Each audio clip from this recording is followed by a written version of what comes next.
Alrighty, Rebecca. So thank you for spending some time with me this morning. We went over what you're looking for as far as industry. You have a phenomenal background here, right? You've worked as a director of operations and administration as well, excuse me. You've done service administrator work as well. So you have an extensive background here and tenureship as well. I would love for you to let me know a little bit more about your background. Who is Rebecca and what she's seeking? So I'm seeking a position in a company where I can grow. And depending on the industry, you need to start maybe a little lower, right? So you can learn what's going on and what some of the options are for the company. And as far as background, it's been kind of like a firefighter. So running an assisted living facility that we started from the ground up involved just total immersion in what you're trying to put together, and then going through the steps of getting certifications and inspections, and then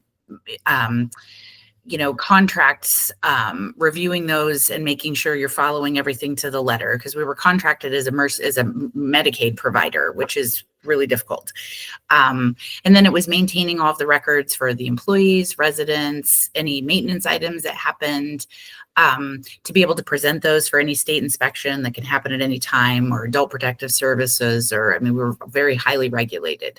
And then devising processes and reviewing those regularly to come up with improvements, because there were different products that came out, especially during COVID, where it made more sense for our business to implement like an electronic medical record, which was something that normally on the scale we were at, you couldn't justify the expense, but then it was time to migrate everything, keeping everything archived, and working with a variety of people like physicians, case managers, DME durable medical equipment providers, caregivers, residents, and also maintaining a really pleasant environment, because it's often sad for a lot of people there. That's kind of the end of the line, and they're leaving family.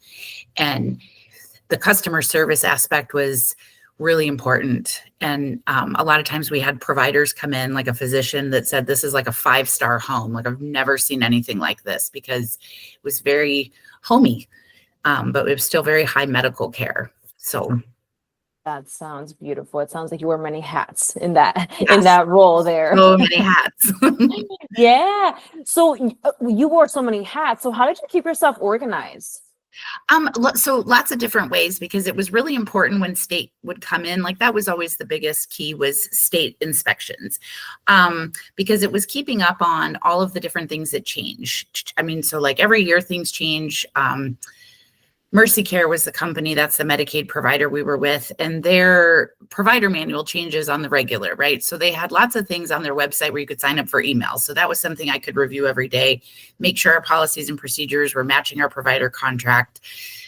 Then it was also having a filing system that was easy to access. And that was one of the things that I changed it over the years, because I would see what state was coming in and asking for and be able to pull it out relatively easy. Like, my favorite was one of our last inspections. They asked for a service plan from 5 years ago, and being able to just like pull that out and be like, here, because you're dinged for those things. And then that's obviously publicly reported, which affects our customer service rating and people deciding whether to be there or not. But I did have the system to the place and point where our last 2 inspections, we had 0 deficiencies, which is almost unheard of, because it's medical records, and then it's also service plans and managing all of that, and employees and their certifications and keeping track of all that stuff. And so I set a lot of reminders for myself to not, so then I wouldn't forget, right? So it was just yearly tracking, things that are due yearly, things that are due monthly. When do I need to review these? And we had animals there, so those have to be tracked. And so they come in and ask, I want to see your cat's rabies vaccination from 4 years ago, and then just being able to hand it to them. Also, in one of the inspections, the internet went out. So that was being able to get on, because you only have 2 hours. You have to provide it within 2 hours, or it's just it's a deficiency. So then being able to put it, get on your iPhone and get your internet back so you can access, and having the hard copies. And so, yeah, It was. So keeping organized was the part I was really good at, just knowing what they wanted, what they needed, what did I have to have quick access to, what were my redundancies that were built in just in case. Also, when case managers would come, they would need a certain amount of information. So streamlining the process of being able to give them what they need, because they're managing 165 members. They don't have a lot of time. So how can I streamline it for them, make it easy, give it to them via email, they're ready to go. That's right. Absolutely. You did a lot during that, and you kept yourself very organized. Now, being organized, or do you do it more by filing, or do you write it down, keep the spreadsheets as well? So specifically, I have like a daily to-do list that never ends. So whatever doesn't get done this day gets carried over to the next day. And then when things would pop up, it was setting Google Calendar reminders. That's just what I happen to use. And so it would send me a reminder every morning, like, okay, cat vaccinations are due, right? And it was so many things like that, because then it's like medication refills, and then also implementing and migrating our paper system to an online electronic medical records management system, but also having it be able to notify and alert people. Because one thing is, a lot of caregivers, which is what we hired, aren't specifically, they don't use a lot of computers in their work, especially in the larger facilities. They're not often on computers. So it was devising systems that was not intimidating for them, that they could get on board using, feel comfortable with, realize, this is really cool. Like, I can do this from our little work phones, and everybody can see everything. So it was using that as a tool. And then also, like I said, having the redundancies built in with the to-do lists, right? And then creating a lot of like checklists. And then also, if I got hit by a bus, like, I could just someone could just look that file up and see what they need to do. Sounds very well said. Thank you for explaining that. Tell me a little bit about what you disliked in that role and what you liked about that role. So dislikes were, it's a lot. It took a lot to stay that organized. And I started enjoying it a lot more once I got organized. And I think one of the things I didn't like was, people pass away, and that's their life and their family. Some of their case management was involved a lot of hard conversations, because it was that there were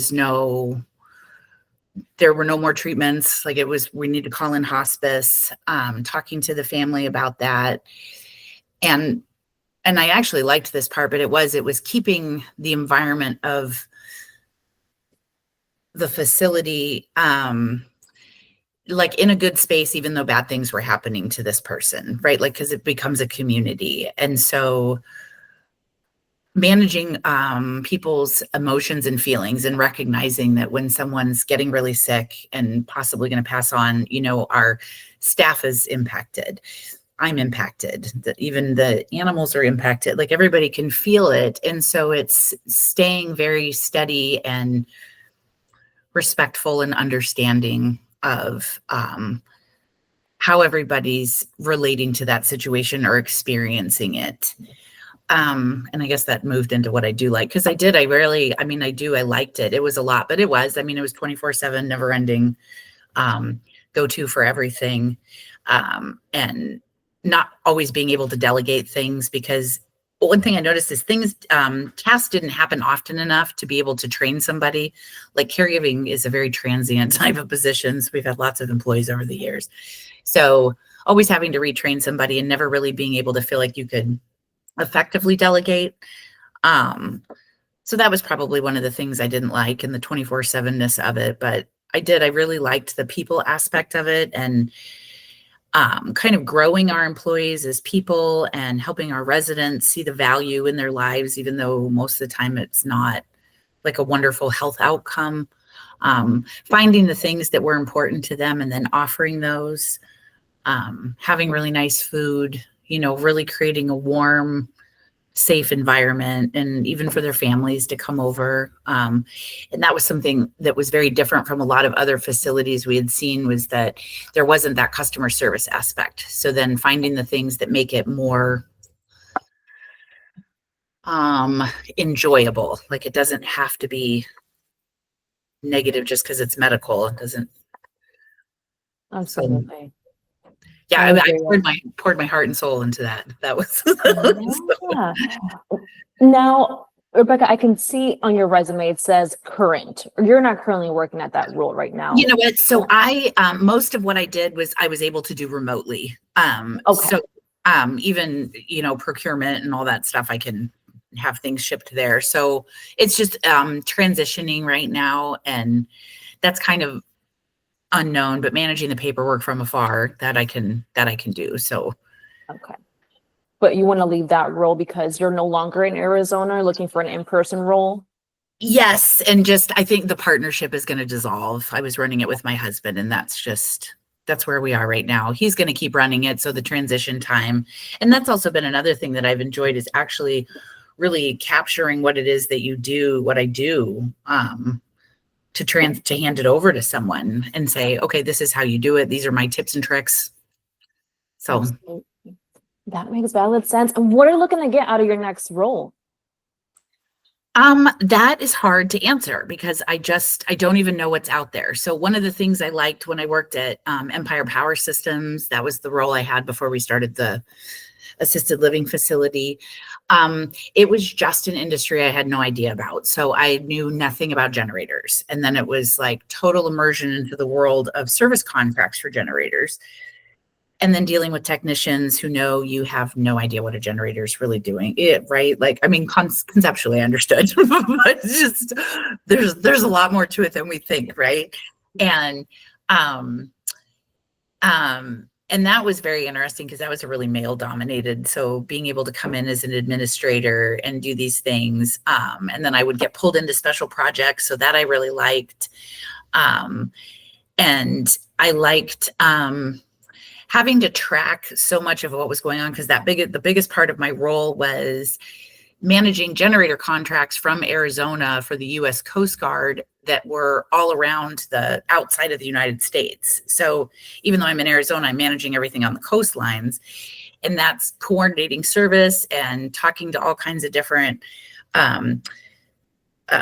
field operatives that were coordinating the backup generators for lighthouses is really what it was, and like Coast Guard search and rescue missions. So on call 24/7, and then being able to coordinate with other Caterpillar dealerships. So being able to call, like for here in Arizona or Florida, it's Ring, right? So like I know some of the people at Ring Power, right? Because you would have to call them and coordinate with them. And can you get supplies shipped? Can you do this? Can you do this? And then every time there was a hurricane, it was like, no, we can't get supplies.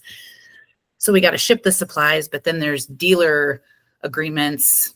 So we can't sell supplies to them, to their customers without violating. So it was a lot of it. It was tracking a lot of stuff. And then reporting to the guy that called, and he's like, why can't you get this fixed? And I'm like, because there's no road, right? Like, and keeping everybody calm. Like my favorite was there was a huge snowstorm up in Washington State, and I had to call somebody who had a snowcat, which you might not have ever heard of here in Florida, but it's a special machine that can go up a mountain in the middle of a snowstorm to get up to the communications tower to get the generator fixed so it can keep running.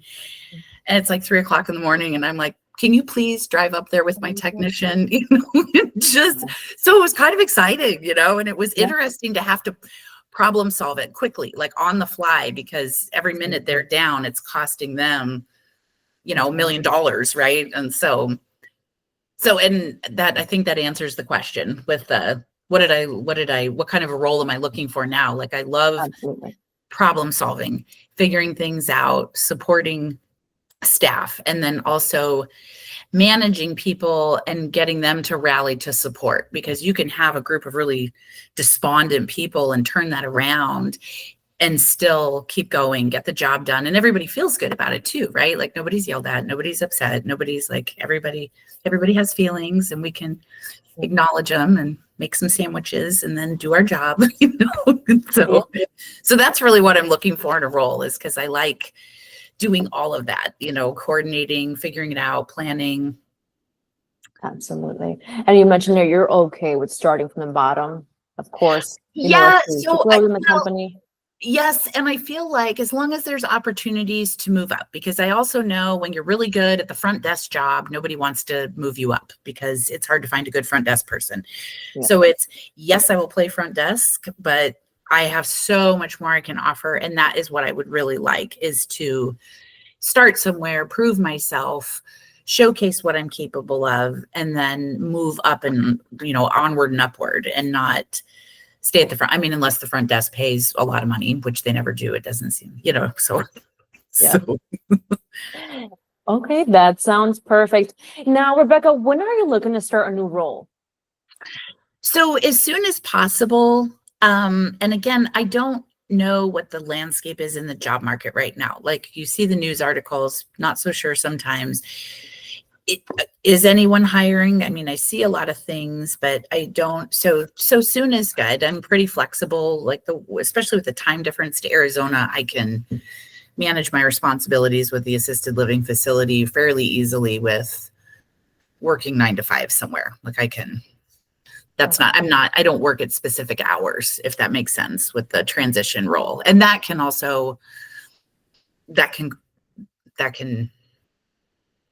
I can transition out of that as fast as I want. So Okay, that makes perfect sense.